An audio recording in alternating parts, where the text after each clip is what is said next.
Hello दोस्तों, कैसे हैं आप सब। आशा करता हूं आप सब कुशल मंगल से होंगे। स्वागत है आपका हमारे अपने चैनल पर, जहां आपको समय समय पर मेरे द्वारा क्रॉस ड्रेसिंग कहानियां देखने को मिलती हैं। दोस्तों, हमारे अपने चैनल को सब्सक्राइब ज़रूर करें। हमारी आज की कहानी का शीर्षक है पूजा कभी अमित थी, और यह कहानी का 24वां भाग है। दोस्तों, मुझे उम्मीद है आप कहानी के पहले भाग ज़रूर पढ़ रहे होंगे।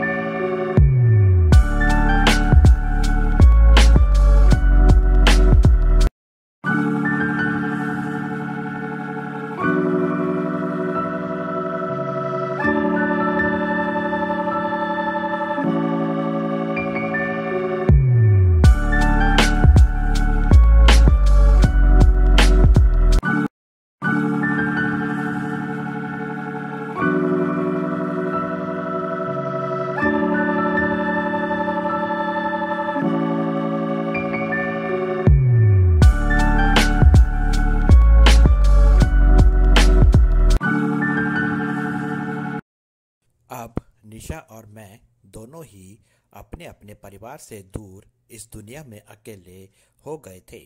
आज मेरी और निशा की स्थिति एक समान जैसी हो गई थी। अब मुझे और निशा को एक दूसरे का सहारा बनकर एक दूसरे की चाहत को पूरा करना था। हम दोनों का अपने परिवार से अलग होने के पीछे का कारण किसी न किसी रूप में मन में दबी चाहत ही थी। निशा के पिताजी की चाहत थी कि उन्हें एक लड़का चाहिए था जो उनके पेशे, उनकी विरासत को आगे ले जाता और इस दुनिया में उनका नाम रोशन करता। वहीं निशा की माता निशा के पिता के इस फैसले के खिलाफ थी। जब निशा ने अपने माता पिता के बीच की तकरार को दूर करने के लिए क्रॉस ड्रेसिंग को अपने जीवन में अपनाकर अपना रूप पहनावा एक लड़के की तरह कर लिया, तो निशा की माता इससे नाराज होकर निशा और उसके पिता को अकेला छोड़कर चली गई। मैंने अपने मन में अपनी बचपन से दबी हुई इच्छा को, मतलब क्रॉस ड्रेसिंग को अपने जीवन में अपनाया और उस चाहत को पूरा करने की हिम्मत दिखाई, तो मुझसे मेरे माता पिता, मेरी बहन अलग हो गए। मैंने सुना था कि ज़िंदगी में कोई ना कोई चाहत ज़रूर होनी चाहिए। बिना चाहत के ज़िंदगी नीरस हो जाती है और ज़िंदगी में अपनी उस चाहत को ज़रूर पूरा करना चाहिए। पर यहाँ तो मुझे अपनी चाहत के लिए अपने परिवार से दूर होना पड़ गया था। ना जाने यह मेरी कैसी चाहत थी जो मुझे इस तरह अपनों से दूर ले जाकर ही पूरी हो सकती थी। पूरे रास्ते मैं सिर्फ रोती रही, सिर्फ रोती, और इस बार निशा ने भी मुझे चुप नहीं करवाया। इस समय कोई मुझे सहारा दे सकता था तो वह स्वयं मैं खुद थी। परिवार से बिछड़ने का गम सबको होता है, पर अब मुझे अपनी चाहत पूरी करके अपने परिवार से एक बार फिर मिलने का मन था, और इसके कारण मेरे मन में एक नई उम्मीद पैदा हो गई थी। नई दिल्ली आकर मैं अपने कॉलेज को चली गई और निशा अपने घर को। जाते जाते निशा ने मुझसे बस इतना कहा कि तुम जो भी फैसला अब लोगे, मैं उसमें तुम्हारा पूरी तरह से साथ दूंगी। कॉलेज की परीक्षा का समय नज़दीक आता जा रहा था और ऐसे में मैं अपने परिवार की तरफ से पूरी तरह से टूट चुकी थी। अपने परिवार वालों को तो मैंने अपना फैसला बता दिया था, पर कोई और भी था जो मेरे जवाब का इंतज़ार कर रहा था। कॉलेज प्रशासन ने मुझे कुछ समय दिया था उन्हें मेरा जवाब देने के बारे में। मेरे दिल्ली पहुंचने के अगले ही दिन कॉलेज प्रशासन ने मुझे कॉलेज में मेरा जवाब जानने के लिए संदेश भिजवा दिया। कॉलेज प्रशासन मुझसे जानना चाहता था कि क्या मैं उनके कॉलेज रिकॉर्ड के हिसाब के अनुसार अमित से पूजा बनने को तैयार हूँ और अपनी आगे की पढ़ाई जो छात्रवृत्ति मैंने सरकार की तरफ से जीती थी वह एक लड़की बनकर लेने को तैयार हूँ। अब मेरे पास खोने को कुछ नहीं था। अभी तक मुझे अपने परिवार का डर था, उनको मेरी क्रॉस ड्रेसिंग का पता चल जाने का डर था, पर अब मेरे सामने इस तरह का कोई डर नहीं बचा था। समाज का सामना तो मैं एक लड़की के रूप में कई बार अब तक कर चुकी थी।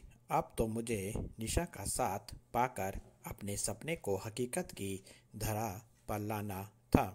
मेरे साथ मेरे अपने परिवार को लेकर जो कुछ हुआ था वह सब मैं कॉलेज प्रशासन को नहीं बताना चाहती थी।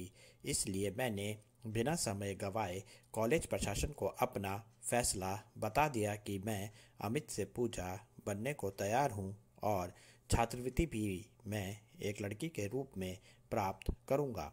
मैंने कॉलेज प्रशासन को कहा कि मेरी तरफ से आपको पूरी तरह की इजाज़त है। आप अपने कॉलेज रिकॉर्ड में मेरा नाम अमित से पूजा कर सकते हैं। मैंने अपनी तरफ से कॉलेज प्रशासन को अपनी इजाज़त दे दी थी, पर यह कॉलेज प्रशासन के लिए काफ़ी नहीं था। अब जो बात कॉलेज प्रशासन ने मुझसे की वह मेरे लिए और मुसीबत लाने वाली थी। मुझे ऐसा लग रहा था जैसे मेरी मुसीबतें कम होने का नाम ही ना ले रही हो। कॉलेज प्रशासन ने मुझे बताया कि उनके रिकॉर्ड में पूरी तरह से मेरा नाम बदलने के लिए उन्हें मेरी इजाज़त के साथ साथ मेरे माता पिता की भी इजाज़त की ज़रूरत है।